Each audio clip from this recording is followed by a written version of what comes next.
পুরো জাতির চোখের সামনে বিএনপি সরকারের ভয়াবহ ব্যর্থতা, লজ্জাজনক ব্যর্থতা। দর্শক, বিএনপি যে আসলে একটা ধৈর্য সরকার, একটা অপদার্থ সরকার, আপনি এখন দেখবেন। দর্শক, এরা যে চাপাবাজ সরকার, কাজের কাজ কিছুই পারে না, তার প্রমাণ আমি দেখাবো যে কতটা স্টুপিড সরকার, অযোগ্য সরকার, অক্ষম সরকার। এবং আমরা যেটা বলেছি দেখেন, একদম হাতে কলমে আপনি প্রমাণ পেয়েছেন, মিলে গেছে। যখন সাবেক আইজিপি বেনজির আহমেদের গ্রেপ্তারের খবর পাওয়া গেছে, তখন প্রথম চাপাবাজিটা সংসদে করেছেন সালাউদ্দিন আহমেদ। কি চাপাবাজি? তিনি গ্রেপ্তারের 3 দিন পর সংসদে দাঁড়িয়ে 14 তারিখ বললেন যে বাংলাদেশ পুলিশের ঐতিহাসিক অর্জন। আমি একটা সুখবর দিতে চাই আপনাদেরকে, এই বাংলাদেশ পুলিশের অর্জন এটাই ছিল চাপাবাজি। বাংলাদেশ পুলিশের কোনো অর্জন নাই, ওটা দুবাই পুলিশ এবং ইন্টারপোল তাদের একটা সমন্বয়। বাংলাদেশ পুলিশ কোন চাটের বার এখানে, কিন্তু চাপা মেরেছে। তারপরে কত বড় বড় চাপা, কত বড় বড় কথা। হ্যাঁ, বেনজিরকে 1 মাসের মধ্যে ফিরিয়ে আনবো, সব রেডি, কাগজ রেডি, এইভাবে এইভাবে সব পাঠিয়েছি, অনেক বড় বড় কথা বলেছে।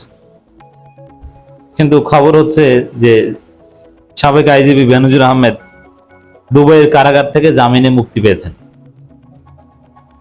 বুঝছেন চাপাবাজিটা কি? এখন এতটাই অযোগ্য স্টুপিড সরকার, জামিনে মুক্তির খবরই এরা জানে না, এরা নাকি তাকে ফিরিয়ে আনবে। এবং চাপা কিন্তু থামে নাই, চাপাবাজদের চাপা থামে নাই। কি দেখেন, আগে দেখি যে খবর যে জানে না তার প্রমাণ দেখাই। বেনজির আহমেদের জামিন হয়েছে 27 জুলাই, গত মাসের 27 তারিখ, আর আমরা কথা বলছি 3 অগস্ট। আর বাংলাদেশে মোটামুটি জানাজানি হয়েছে 2 অগস্ট বা 1 অগস্ট রাতে। আর 30 জুলাইও, মানে জামিনের 3 দিন পরও বিএনপি সরকারের মন্ত্রীরা বলেছে হ্যাঁ তাকে ফিরিয়ে আনবো, কাগজপত্র রেডি, ফিরিয়ে আনা কোনো ব্যাপার না। এরা যে আসলে চাপাবাজি করেন তার প্রমাণ। এদিকে সে জামিনে মুক্তি পেয়ে বের হয়ে গেছে, আর সে জানে না, সে বলে যে ফিরিয়ে আনবো শীঘ্রই, অতি শীঘ্রই আসবে। তো বিএনপির যে অতি শীঘ্রই তাকে ফেরত আনা সম্ভব হবে, এগুলো যে সব চাপা। দেখলেন তো, চাপাবাজের গোষ্ঠী, চাপাবাজ বাস্তবে কিছু পারে না। তো দর্শক, এখন আবার বলছে স্বরাষ্ট্রমন্ত্রী হ্যাঁ আমরা লবিস্ট মানে ল ফার্ম নিয়োগ করছি তার জামিন বাতিল করানোর জন্য। পররাষ্ট্র প্রতিমন্ত্রী শামা ওবায়েদ এখনো বলছেন হ্যাঁ না ঠিক আছে আমরা ফিরিয়ে আনবই। এখনো চাপা মানে লজ্জা শরম হয় না। এর মানে বাংলাদেশ সরকার আদৌ কাগজপত্র পাঠিয়েছে কিনা, না আমাদের চোখে ধোয়া দেয় কে জানে। বেনজির কি আসলে দুবাই সরকারের কাছে ফেরত আনার চেষ্টা করেছে? যদি চেষ্টা করে থাকে তাহলে অ্যাটলিস্ট ফেরত দেখ বা না দেখ, কাগজপত্র যাচাই বাছাই পর্যন্ত অ্যাটলিস্ট জামিন তো দেওয়ার কথা না, কিন্তু জামিন দিয়ে দিয়েছে। আপনি চিন্তা করতে পারেন, জামিন দিয়েছে, কারাগার থেকে মুক্তিও পেয়েছে।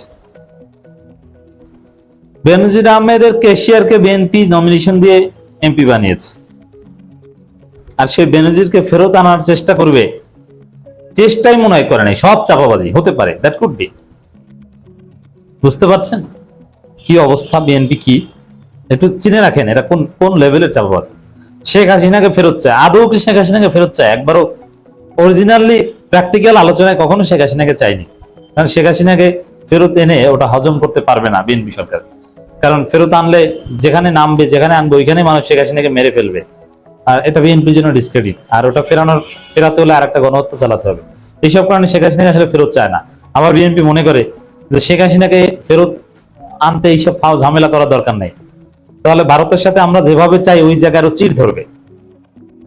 তাহলে বেনজির আহমেদ সম্পর্কে এটা আমি আগেই বলেছিলাম যে ফেরত আনতে পারবে না। কিসের ফেরত আনা? পৃথিবীর শীর্ষস্থানীয় অর্থ পাচারকারীরা, দুর্নীতিবাজদের একটা সেফ জোন হচ্ছে দুবাই। ওখানে ইনভেস্ট করে, এবং দুবাইয়ের যে শক্তিশালী অর্থনীতি, এই অর্থনীতির অন্যতম চালিকা শক্তি কি জানেন? এই বেনজির আহমেদের মতো পাচারকৃত টাকা বিলিয়ন ডলার পাচার করে তারপরে দুবাইতে ইনভেস্ট করে। দুবাই, আরব আমিরাত, শারজা, এইসব জায়গা, মানে পুরো আরব আমিরাতে ইনভেস্ট করে। আর এতে তাদের অর্থনীতি অনেক গতিশীল। অতএব এটা তো তারা এলাও করে, তো সেখানে ফেরত দিবে মানে, আর ফেরত দেওয়া ওটা যে তারা চালানার দাম দেয় না, তার প্রমাণ হচ্ছে এটা যে জামিনে মুক্তি দিয়ে দিয়েছে।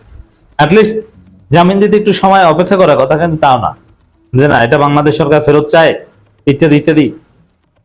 তাহলে এখানে আরো একটা বিষয়, গ্রেপ্তার করানোর বিষয়ে ওটা দুবাই পুলিশ বা বেনজিরের একদম বিশ্বস্ত লোক, তিনি ধরিয়ে দিয়েছেন, তিনি বিশ্বাসঘাতকতা করেছেন, এরকম কোনো বিষয় আছে। কিন্তু বিএনপি সরকারের সিটে ভোট অবদান বেনজির আহমেদকে গ্রেপ্তার করানোর মধ্য দিয়ে নেই, কোনো অবদান নাই। বেনজির গ্রেপ্তার হয়েছেন অন্য জায়গায় প্রতারিত হয়ে, শপিং মল থেকে তার বন্ধু তার সাথে প্রতারণা করেছেন, সেটা দুবাইয়ের কোনো কেস হতে পারে। বাংলাদেশে তার মামলার কারণে দুবাই পুলিশ গ্রেপ্তার করেছে, বিষয়টা এরকমও না। তাহলে চাপাবাজির লিমিট সবকিছু ক্রস করেছে বিএনপি সরকার, দেখেছেন? তো দর্শক, এখন জামিন বাতিল করানোর জন্য ল ফার্ম নিয়োগ করার কথা বলছে। তাহলে এতদিন করেন নাই? এতদিন কেন করেন নাই? এতদিন কি চাপা মারছেন আমাদের সামনে যে চেষ্টা করছি?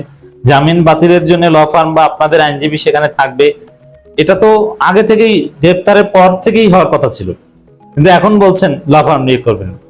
ফাজলামি করেন। আর এখন বিভিন্ন সোর্স বলছে, কালবেলা থেকে শুরু করে বিভিন্ন পত্রিকার রিপোর্টে যেটা দেখলাম, যে বেনজির জামিন পেয়েছেন, এখন ইউরোপ যেতে চান। তবে হ্যাঁ, জামিনের শর্ত আছে, বেনজির শর্ত সাপেক্ষে জামিন পেয়েছেন। আর এটা আমরা আইনের ছাত্র, এটা বুঝি, আপনাদের অবগতির জন্য জানাচ্ছি, জামিন মানেই শর্তযুক্ত, শর্ত ছাড়া বিনা শর্তে কোনো জামিন আনা।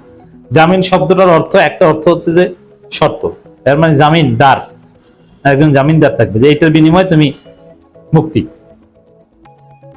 তো সেই জায়গায় শর্ত হচ্ছে যে পাসপোর্ট জমা রাখতে হবে। এখন বেনজিরের পাসপোর্ট কয়টা জানেন? আমি একটা তথ্য দিই, যেটা আমি একদম বিশ্বস্ত সূত্রে জানি। পর্তুগালের পাসপোর্ট আছে। পর্তুগালে টানা 8 বছর থাকলে, আগে ছিল 8 বছর, এখন একটু কমিয়েছে, পাসপোর্ট পাওয়া যায়। তো বেনজির এত বছর থাকেন নাই, কিন্তু টাকা পয়সার মাধ্যমে সিস্টেম করে পর্তুগালের পাসপোর্ট পেয়েছেন, এবং ক্যারিবিয়ান কয়েকটা অঞ্চলের তার পাসপোর্ট আছে। তো বেনজিরের পাসপোর্ট তো অনেকগুলো, আপনি কোনটা জমা রাখবে? দুবাইয়ের পাসপোর্ট থাকলে ওইটা জমা রাখবে, বা বাংলাদেশের পাসপোর্ট দিয়ে তো বেনজির মোহাম্মদ চলা বাদ দিয়ে দিয়েছে মনে হয় অনেক আগেই, বা বাংলাদেশ, তারপর আছে বেনজিরের পাসপোর্ট নিয়ে রিপোর্ট হয়েছে পত্রিকায়, কমপক্ষে 4টা পাসপোর্ট আছে তার, সেখানে একটা পাসপোর্ট জমা দিতে বাধ্য। কিন্তু অন্য পাসপোর্ট দিয়ে তিনি ইউরোপে চলে যাবেন, তার পরিবারের একটা অংশ পর্তুগালে আছে, সেখানে তিনি পর্তুগালে চলে যাবেন, অথবা সেই ক্যারিবিয়ান দ্বীপপুঞ্জের কোন একটা স্টেটে চলে যাবেন, কেউ তার কিছু করতে পারবে না। ঠিক আছে, এটা হোক, এটা ভিন্ন বিষয়, বেনজির কোথায় যাবেন, কি যাবেন না, ইত্যাদি ইত্যাদি। কিন্তু আমার কথা হচ্ছে যে বিএনপি এত চাপাবাজি করলো কেন? কাজের কাজ কিছুই পারলো না, এত চাপা মারলো কেন? ব্যর্থ সরকার।